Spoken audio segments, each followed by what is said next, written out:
Hey, brand builder, Rory Vaden here. Thank you so much for taking the time to check out this interview. As always, it's our honor to provide it to you for free.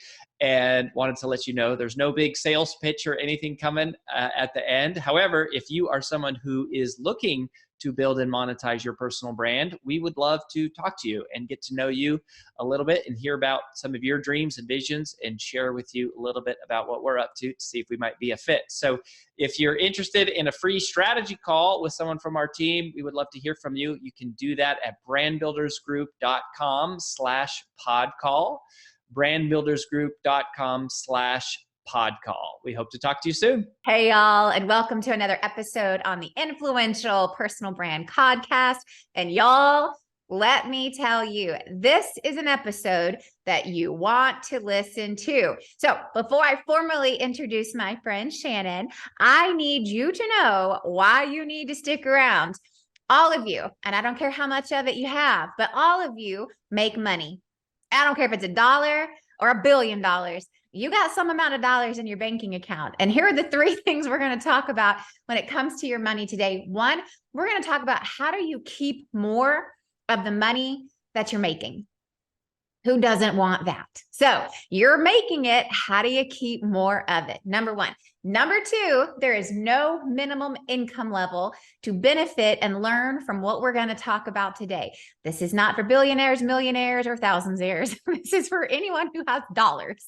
All right. And it's like, there is no minimum amount. These are skills and tools and mindsets that you need to have when it comes to money. It doesn't matter how much that you have. So there's no minimum requirements to be a part of this conversation. And then number 3, this is just a precursor to just a little bit of what you need to know when it comes to keeping more of that money. The number 1 tool that you need to have in that toolbox of yours is understanding cash flow. You can have money on a P&L statement and not have money in your banking account. So how do we understand cash flow to help us have a happy, healthy financial business? So without further ado, I'm going to give you a formal introduction of my friend Shannon Weinstein, and we're going to talk about all things money. But before we do that, there's a couple of things that you may want to know about Shannon. So I'll give her a quick formal background overview, and then I will let her tell you guys a little bit about herself. So Shannon is a CPA. So she actually has credentials in this money conversation, always a bonus. She's also a fractional CFO for growth-minded business owners, emphasis on the growth-minded. She's a teacher at heart. Her real-life relatable example, Simplify, which I think is really important. Help make easy the financial side of business so you can stop stressing and start scaling. She's also the host of the most awesome Keep What You Earn podcast, which I got to be a guest on a few weeks ago. And I'm so excited to get to swap the roles today and be the interviewer, not the interviewee. So without further ado, Shannon, welcome to the show. Thank you so much for that intro. I really appreciate it. I'm so happy to be here and have this conversation because I think the best thing about being a podcast host is all this free training, free coaching. Amen. Amen. Same here. As hosts. And so to help our audience get to know a little bit about you, I would love for you to kind of just give how did you end up doing this, right? As a CPA, it's like, right, we know that the trajectory that you were on, but somehow something took you off course to get you to where you are today. So give us a little of the backstory. So nobody grows up in like 2nd grade, and when they ask you what you want to be when you grow up, you say CPA. So there's always an origin story that deviates from, well, when I was a kid, I really wanted to work with numbers and spreadsheets. In fact, spreadsheets didn't exist, I think, when I was that age. So I lost a bet with my dad and ended up majoring in accounting, willingly, but it was fun because what I realized was numbers were a language that I spoke, and I actually loved language. I wanted to be a Spanish teacher, believe it or not. And I fell in love with languages and teaching languages and speaking different languages. And I was like, this is so cool. We can communicate through these different ways and people understand different things. So in learning all that, I was fascinated by it. And then I took an accounting class, again, a dare from my dad. He's like, take this. And if you hate it, I'll stop bugging you about, taking over my firm and being my protege and all this stuff. Right. And I took it and I was like, I actually love this. And I realized that it was something that took to me easily. And my dad sat me down and said, this is the language you need to teach people. So that is exactly how it happened. I've always been kind of a teacher in the back of my mind and couldn't wait to share knowledge, teach it. Every time I learn something, I go, how will I explain this when I pass it on? And that has been the kind of the anchor point for everything I do since then, working in corporate, working in big firms, and then eventually starting my own practice. I love that whole piece about numbers as a language, because it is, like, it really is. And then the financial acumen of knowing what numbers make up the most important parts of the language, I think is a really important thing.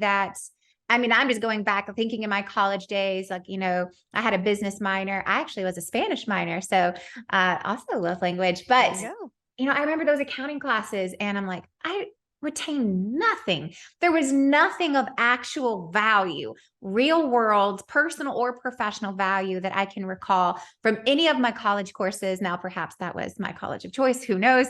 But I do think as we kind of enter in, I also believe that most people didn't expect to be entrepreneurs, right? They developed into that without having developed some of the financial acumen to help them keep more of the money that you're earning.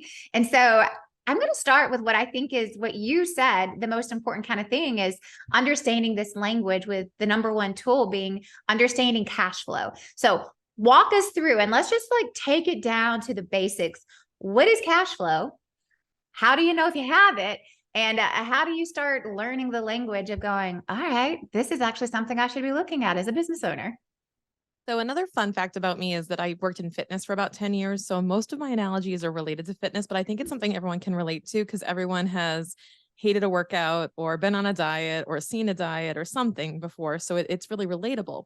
And I look at cash flow as your business's metabolism.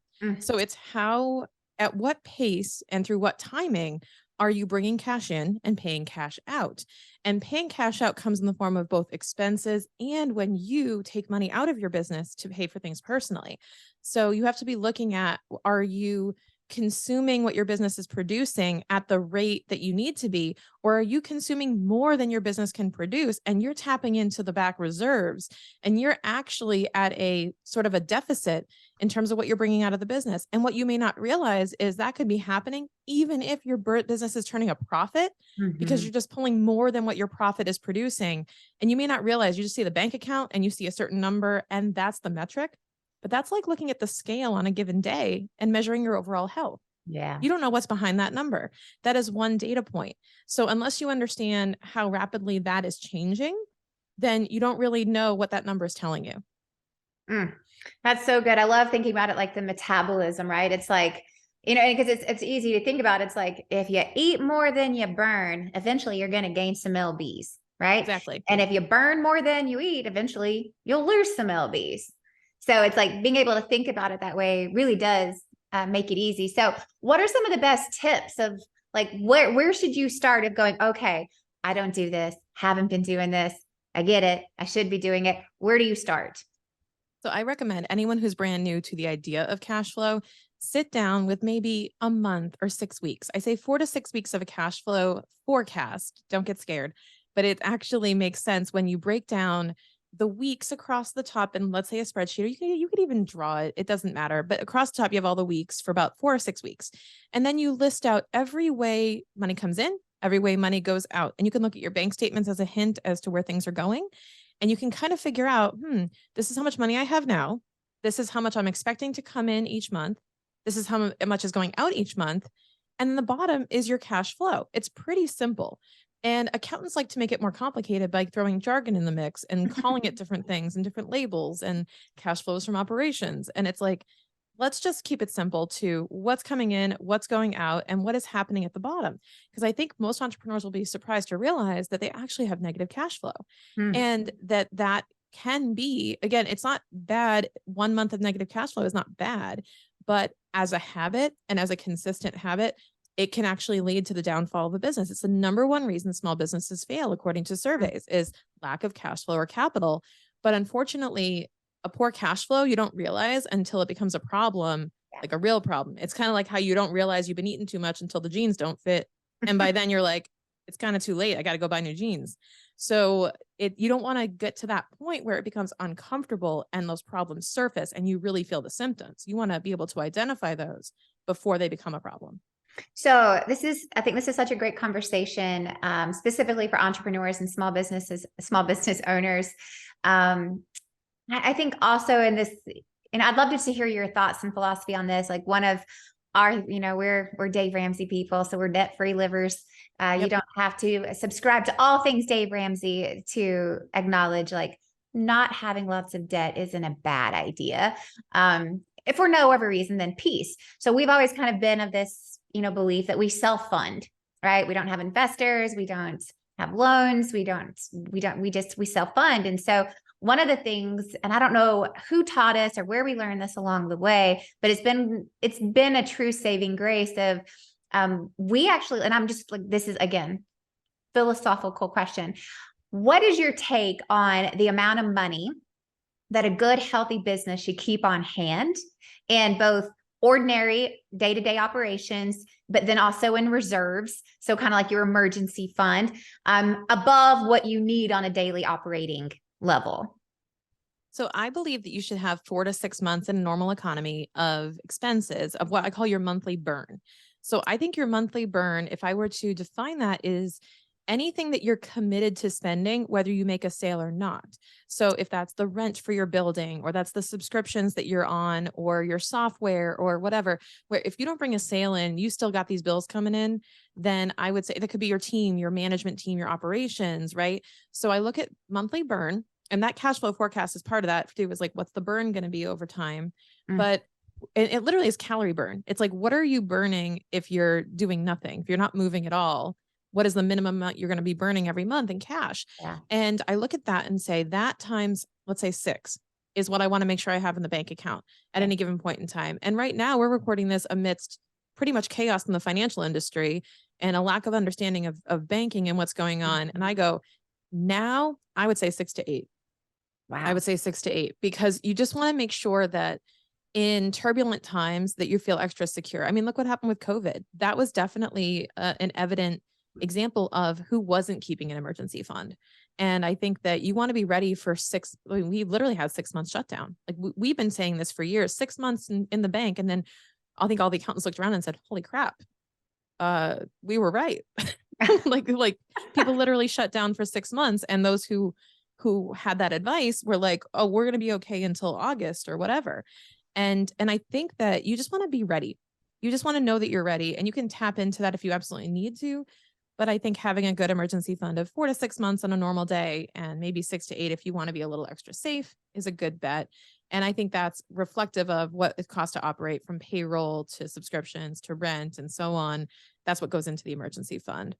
Yeah, I think that's really helpful. And you brought up something, because we are recording this in the light of what an interesting time with SVB and the government and this bank run and volatility and interest rates, and we could go on and on and on. So completely a side thought that just came to my mind, because I called up our personal banker, as probably the majority of small business owners did, on Monday. I'm like, so let's talk about my account dispersion and coverage and all the things here. And so I'm curious to kind of get your thoughts, and you can be as vague or as specific as you like, around just how important it is to even know the types of accounts that you have in the bank.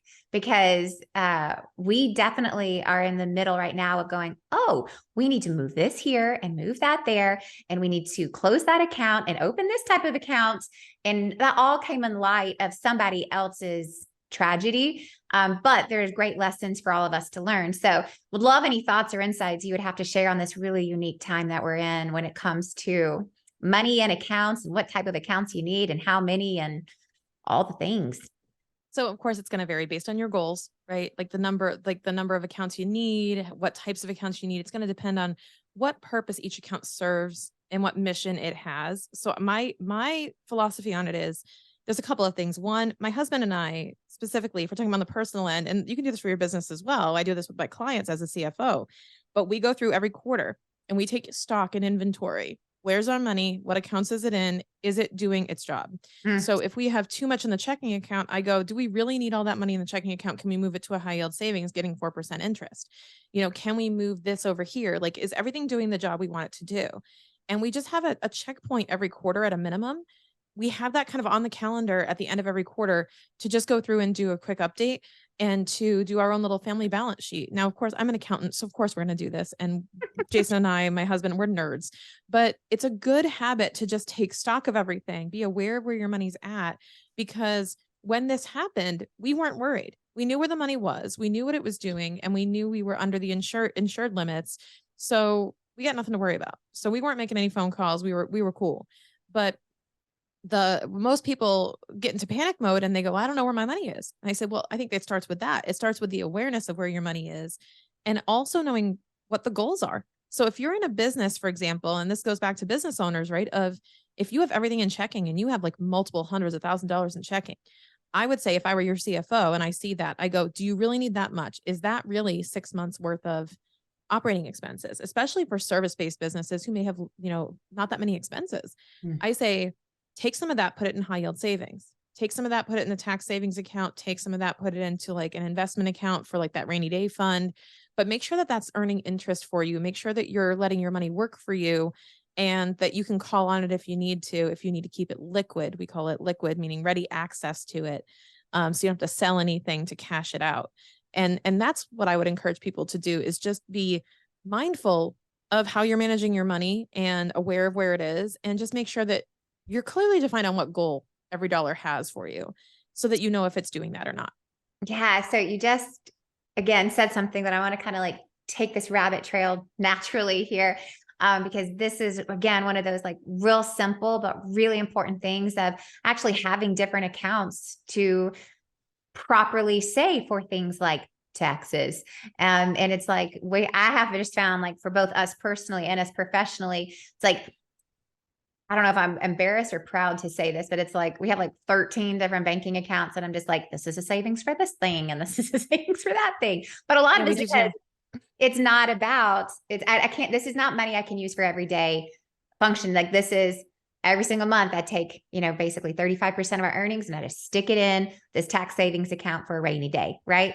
One day it's going to have to come out. But like, I'd love to hear some thoughts and best practices around, like, how can entrepreneurs, small business owners go, okay, I have everything in one or maybe just two accounts. What are some of those accounts that would be really good for me to really start developing as my business matures? So I subscribe to this idea of, I think it's Parkinson's law, that like things will take up the space you give them. Yeah. Right? It's why we cram before exams and do our assignments the night before, right? If you gave me 2 days, I would get the same work done as in 2 weeks. I just do it the day before. So the idea behind that law and why it relates to your bank is, if you are a business owner and you open your checking account on your online banking and you see $200,000 in there, guess what you're going to think? I got money to spend. I can do all these things with that. I could pay for that mastermind. I can pay ahead. I can pay, all these things. I'm rich. You feel like you're Scrooge McDuck in the vault swimming in the dollars. And then you realize, oh, wait a minute. I got that money in the bank because I did a launch and I have to make that last 3 months. Oops. But you don't realize, you see that money and it makes you feel something. And it changes how you think. It changes how you say yes or no to things. It's like, I can afford it, therefore I will do it. And I want to be careful with that. And where I'm going with this is, when you're designing how you're going to organize these accounts, I would say these out of sight, out of mind concepts of, when you take the money, like as soon as it comes in, just like you said, AJ, take a certain percent and put it to taxes. And if you're taking it out of pure revenue, you can round down a little bit. I say between 20 and 25%. If you're in California, sorry, it's on the higher end of that, probably more. But it depends on your federal and state tax rates. But you're going to want to set aside that money and set it and forget it, because your paycheck used to do that for you. They don't do it for you anymore. So you got to have the discipline to go move that money and say, that is not my money. I'm hanging on to that for the government, but that is not my money to spend. And then same thing, if you want to save up, I have a particular client right now who's saving up to buy a license to be able to use certain imagery on her products. So what we're doing is, we actually created a quote unquote sinking fund. So every time she makes a sale, a certain amount goes into that towards the saving. It's almost like putting coins in that piggy bank when you were a kid and going, I'm going to save up for my first whatever. Like I did that to save up for my PlayStation.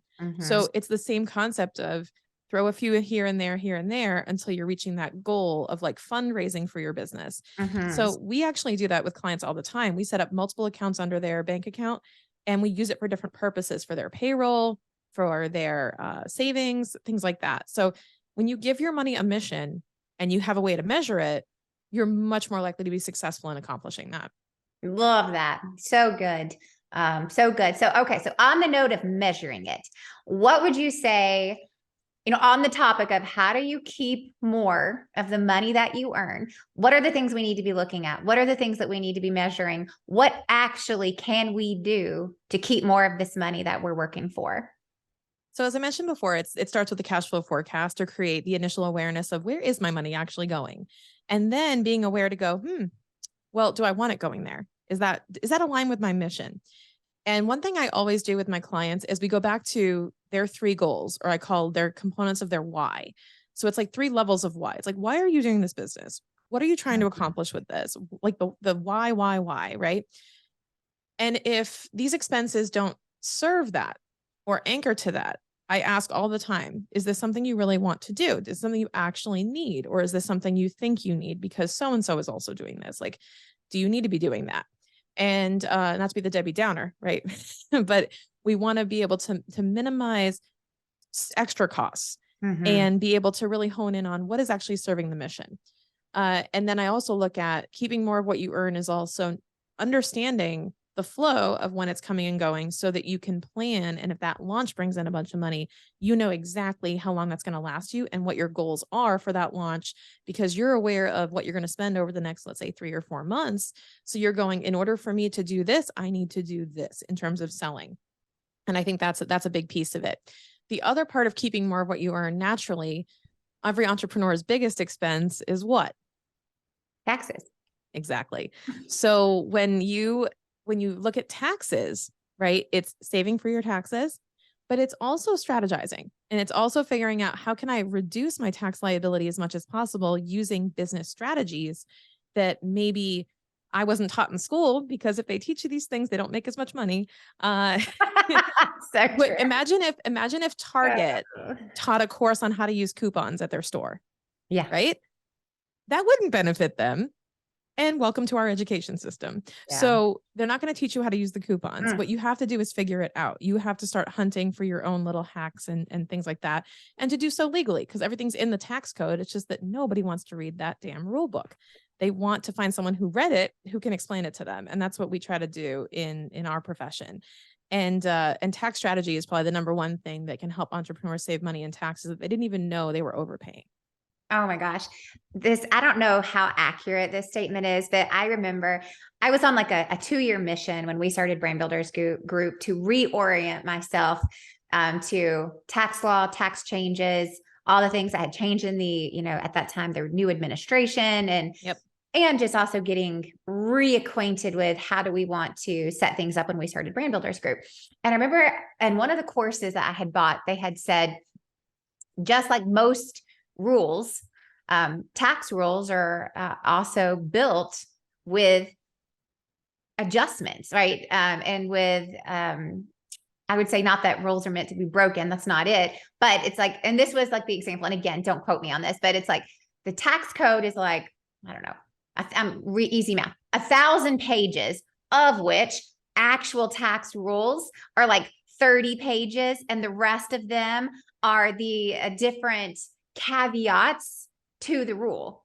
Is that true? Yep. It is 5%. I'll say it this way. 5% of the tax code is how to pay taxes. 95% is how to not pay taxes. So it is actually true. So there's only a decent amount of afternoon reading of how the tax code actually works and what is taxable. And then there's a ton of stuff, hundreds, if not thousands of pages of how to avoid taxes legally by doing behaviors the government incentivizes, like donating to charity, owning property, creating jobs, retirement funds. So as the government decides they want their citizens to execute on these certain activities, like buying electric vehicles, solar panels, things like that, they start offering these tax incentives to people to say, we want you to go do more of this and we will pay you for it. Essentially, we will make sure that you don't pay taxes on that, so that way you're encouraged to do it. That is at the simplest level what it is. Not to mention, this is going to make it sound so less glamorous, but they literally write tax code to benefit the senators and the Congress people. So for example, I'll give you guys an example. When you sell a house, if you've lived in that house for 2 of the last 5 years, you don't have to pay taxes on your profit up to a certain amount of money. The reason they did that, guess what the congressperson's term is? 2 years. So bogus. Exactly. But they did that so that they could relocate to another home because they were living in their constituency and then they would have to move. So they wouldn't have to pay the appreciation on their profit. So understand, if you live like a congressperson, it was actually written for them. It's really built to benefit the elected officials. Exactly. So we have to think in those. They wrote it. They wrote the rule book. If you had access to the pen and paper to write the rule book, wouldn't you write rules that kind of work in your favor? And that's exactly what they're doing. And of course they represent their constituency, but they're also thinking, well, I don't want to sign and get myself screwed with my real estate here. So think about that. Like, it really is that simple. And it's like, Shannon, did they really do that? I go, wouldn't you? Yeah. I mean, it's just like kind of one of those things. I just remember being in that league, like 5% are the rules, 95% are the exception to the rules. Exactly. Come again, I need to really learn these exceptions, right? Yep. And it's like, and at the same time, I can't learn all of them. So give us some hacks. What would you say are like your 3 to 5, like no brainer, you must be doing this tax saving strategy if you're in business? So I would say, just to make sure you guys know how accessible these strategies are, I think once you're making about 50K in profit or more, you have tax strategies available to you. So if you immediately dismiss that and say, well, I'm not rich enough to do strategies, wait for it, because there's always a way to plant the seeds now and then be able to take advantage later. I would say number 1 for me, and I just love it, is the S corporation. Once you elect to be taxed as an S corp, which is just an outfit we throw on your corporation or your LLC so that the government doesn't make you pay self-employment tax on a certain part of your profit. And all that really is you're saving so much money with every dollar of profit that you keep. And as you grow, you're just saving year over year over year. And if you're not doing that, you can be overpaying so much money in self-employment tax. And it really is as simple as making an election and faxing 4 pieces of paper to the IRS to avoid so many thousands of dollars in taxes. And I think that many entrepreneurs aren't even aware of this, or they're a little bit suspicious of it. Like, it's too good to be true. And I go, it isn't, because a lot of these guys in Congress started these companies and they started doing this. So it's absolutely legit strategy. And if you're in good shape with your bookkeeping and you're compliant and you've paid all your taxes so far, you're in great shape to implement that as well. That's one of my favorite hacks. So on that note, so we are an LLC with, the S Corp tax election. And one of the things I think would be great is going, well, now that you're technically an employee of the business, what is an adequate salary to pay yourself so you don't get flagged? Yep. But also so that you are receiving the actual benefit of doing this thing.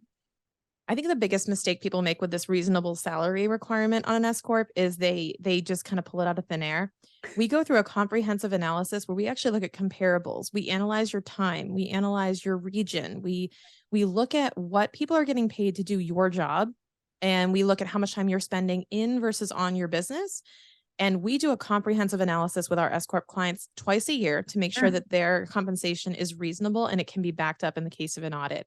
And this gets to the point of, the strategy is only good as what you write down, because if you can't tell the story through documentation and evidence, your deductions will get disallowed.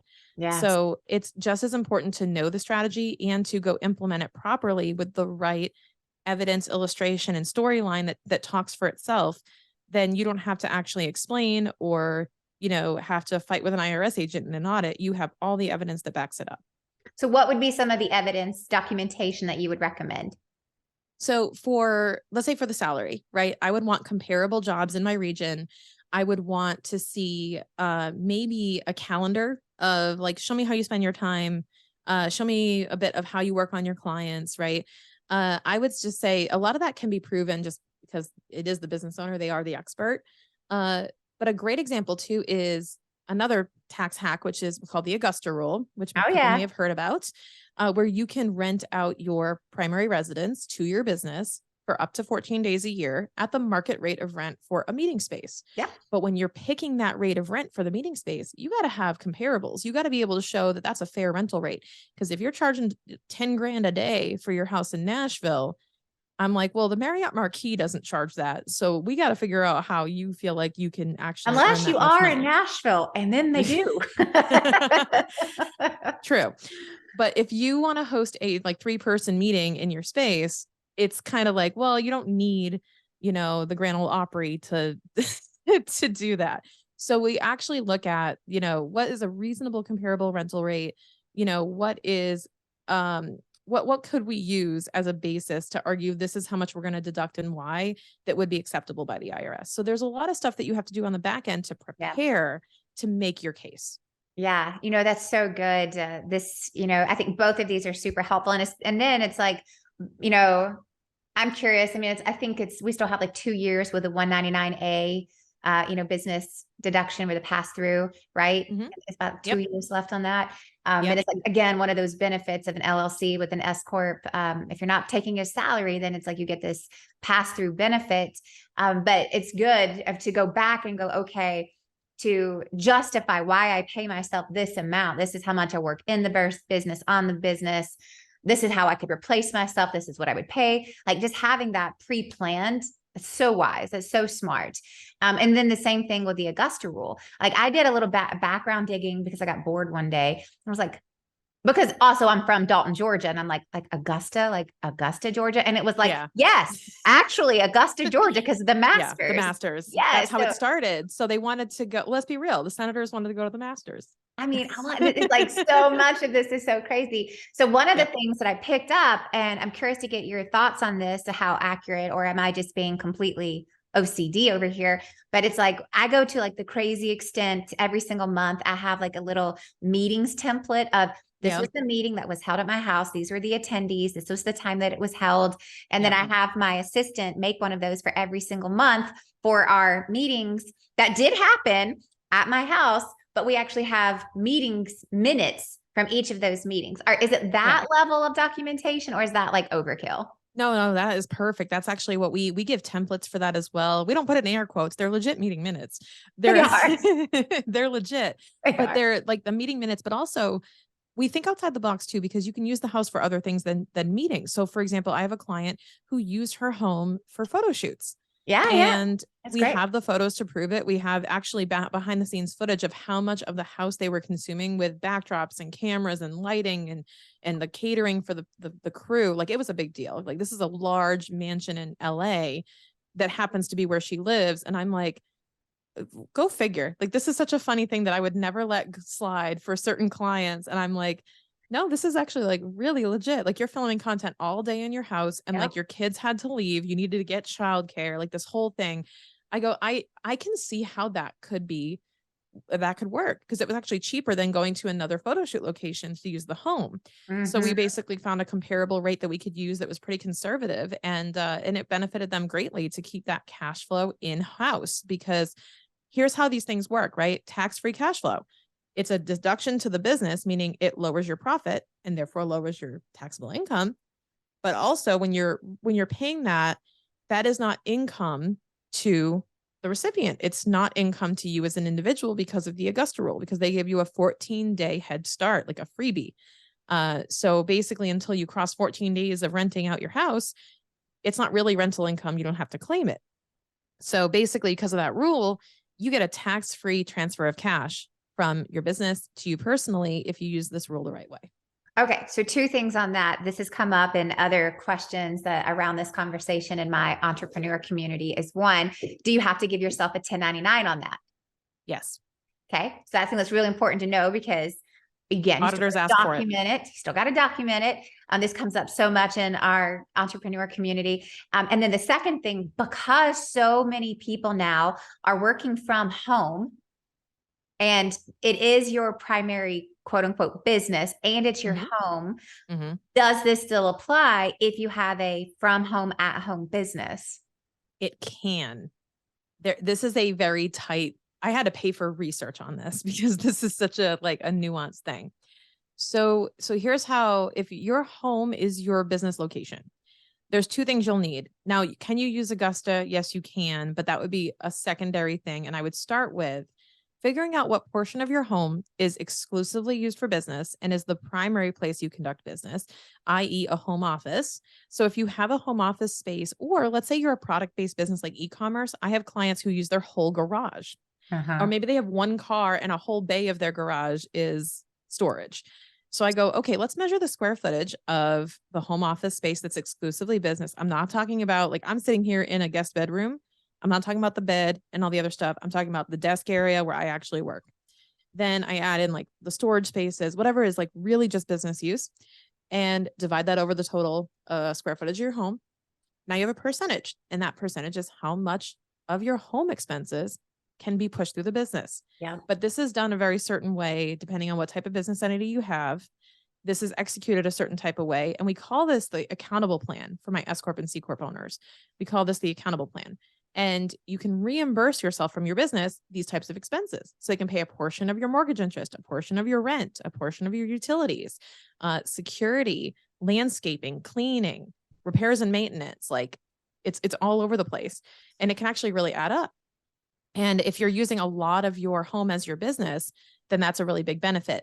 Beyond that, you could use the Augusta theoretically to rent space that is not part of your primary business use. But that requires a bit of math and that square footage. And I would definitely back it up. If you're going to use both of those conjoined, you have to have really good documentation to clearly separate the space that you're renting versus the space that you're using for your business. I think it's so good to get double verification from a professional versus my coursework. Yes. But it's I'll give you an example of something that we do that we started doing for this unique reason is we host quarterly socials, quarterly social event for our employees. And we do them at our home. They're not in our home office, but we use our backyard. We use our pool. We use our kitchen. We use our living room. We use our dining room. We use all these non-at-home business locations that are a part of our residential property to then, it's if I were to go rent out a rooftop pool in any place downtown Nashville, I'm going to be paying easily 30 grand, easily, to rent out this entire rooftop, or pay myself to have it here at the Vaden Villa pool. Well, back out those windows, right? So I love it. Yeah, that can be beneficial. And I want to add on to this too, that me saying this doesn't just make it deductible. Ultimately, every IRS agent is going to interpret things differently, be able to enforce them differently. This is just my interpretation because there's nothing in the tax code, and this is the burden of it, that it's so specific, it leaves a lot of stuff out, but it's also so vague that it leaves a lot of stuff out. So there's a lot of things that they don't specify about how these things interact with each other. So until they put tax code in place, there's a lot of gray area that isn't really spelled out. And this is one of those things. So depending on how you interpret the law or how your professional interprets the law, that you can potentially take advantage of this, or, an auditor can easily come to you and say, I don't think that's reasonable. I don't think that entertainment should count. I don't think this, based on their interpretation of the law. And usually when I'm representing clients with an auditor, it's me and the auditor reading the law and saying, here's what I'm reading. And them saying, here's what I'm reading. And it's different things. Yeah. And then you have to kind of agree to disagree and agree on some type of negotiation. But there's a lot of gray area. And that's part of why having a professional is key to help you kind of translate that, because it's not really all spelled out for you. Oh, I love that. All right. One last tax strategy, tax savings tip. I would say, okay, so we went through a little bit of the accountable plan, the Augusta rule. I would say, oh my God, my favorite strategy to implement, even though it's the most work, is hiring your kids. Oh yeah. Yeah. So Here's why it's my favorite. Number one, tax savings straight up. Like you can pay them up to, I think we're up to 13,850 this year. Oh, it went You can up. pay them. It went up and it keeps going up. So we increased the standard deduction. So you can pay them up to that standard deduction. Now they can make up to that standard deduction. If they got a job at Wendy's, then that goes into the mix too. So you got to make sure that they're not making more than that limit. Otherwise they're paying taxes. But ultimately you can pay your kids to do age appropriate work. And that's the key. To do age appropriate work. You're not going to hire your 2-year-old to be a courier and drive you around. Like you can't do that. So you have to make sure that it's age appropriate and that you have really good documentation of how they've spent their time, what they were doing, how they were doing it, the hours they were spending, how much you paid them. And there's a very mechanical way, which I won't go into, on how you have to pay them through payroll that requires a lot of setup and infrastructure. But once you build that mousetrap, like once me and my team help entrepreneurs build that system, you can pay them up to $13,850 a year. And the beauty of it is they can also put that into, let's say, a Roth IRA, meaning no tax on the way in, tax-free growth, and no tax on the way out. So if they're young enough too, you can start this process. Next thing you know, you're building tax-free wealth for your kids.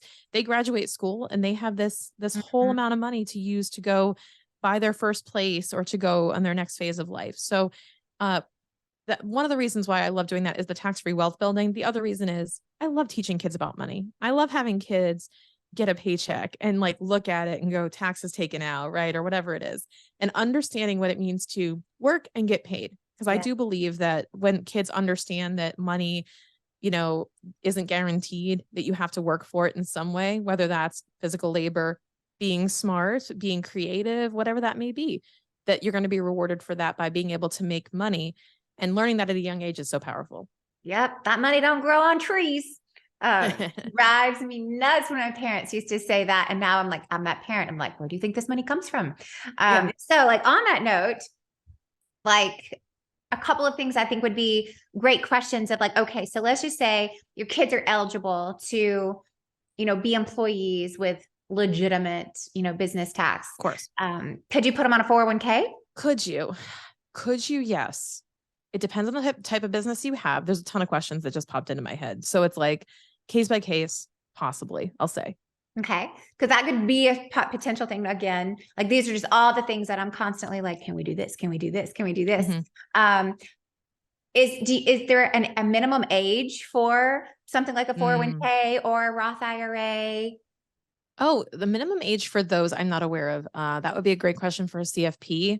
But I was thinking you were going to ask minimum age to hire the kids. And I will add in that it's ideal. Most of the Social Security Administration and others generally look at 7 and up as like, the 7's like a functional human that can actually do things. If they're like infants on your payroll, then they're generally in marketing content. Like I had a client that sold baby clothes and I was like, that's legit. She's in every single photo. Yeah. So I would say that would make sense to me, but it has to be, again, age appropriate and business connection. So if they're just in marketing content, but your stuff has nothing to do with family, I would also kind of weigh the options of that. And if it's worthwhile, it has to be pay that's age appropriate and experience appropriate. Like you can't pay your infant $10K a month or whatever. Yeah. So I would not stretch that to the extent if they really can't work more than like 20 minutes a month. I would say, well, let's be realistic on what you'd actually get paid to do that. So, and this is, I think, really super applicable to a personal brand audience. And it's like my whole personal brand is about being a mom and an entrepreneur. So I hired my kids as child models. Yep. Because they were required to be in these big photo shoots for my website, for my social content, for blogs, because my whole thing is about like balancing both entrepreneurship and motherhood.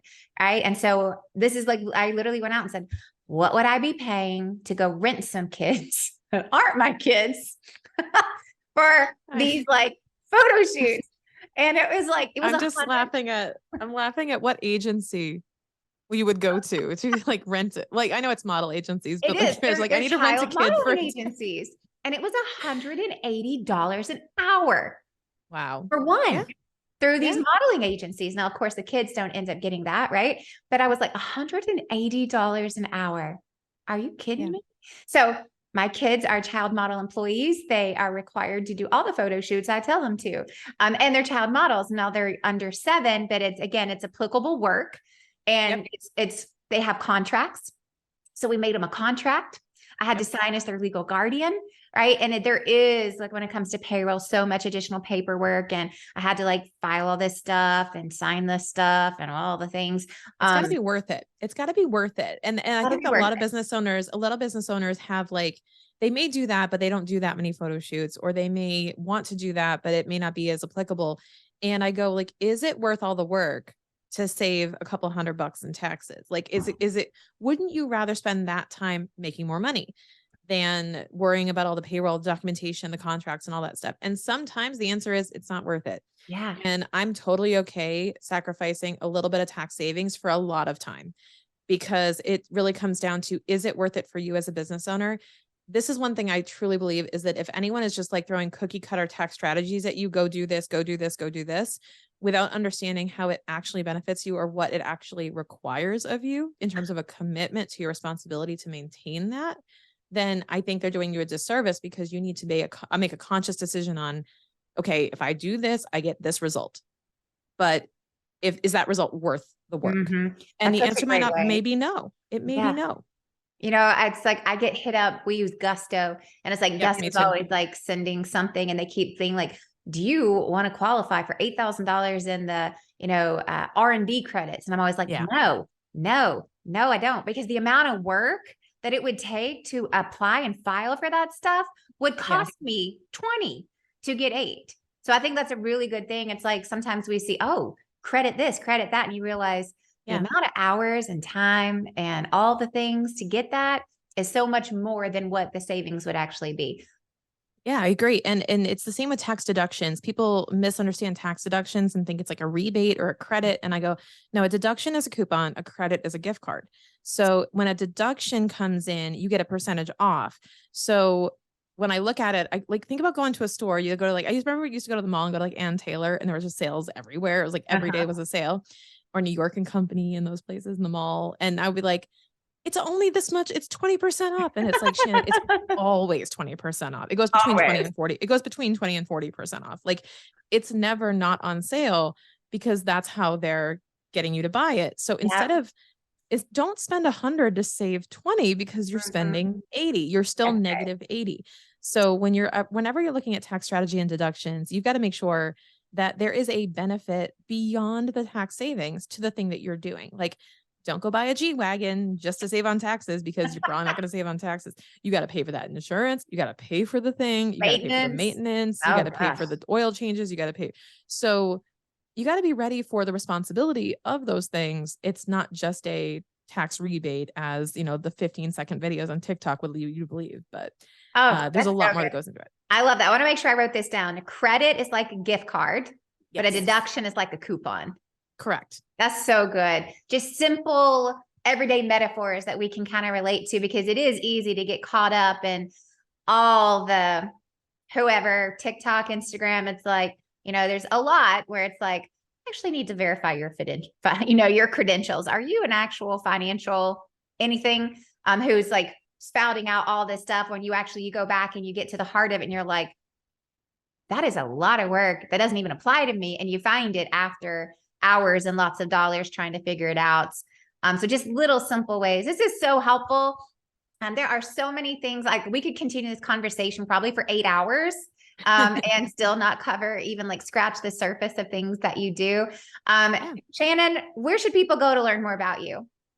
So you can find me on my podcast, which is called Keep What You Earn. We have 5 episodes a week, and I drop stuff. I have episodes on everything we discussed today, much more in depth, and people like AJ on to interview them and learn more about business strategy in all dimensions of your business. Y'all go subscribe, download, comment, like, share, do all the things. Keep What You Earn podcast with Shannon Weinstein. Y'all, this is gold. This will help you keep more of the money that you're making. Thank you so much, Shannon, for being on the show. For everyone listening, stay tuned for the recap episode, which will be coming up next. Until next time, we'll see you later.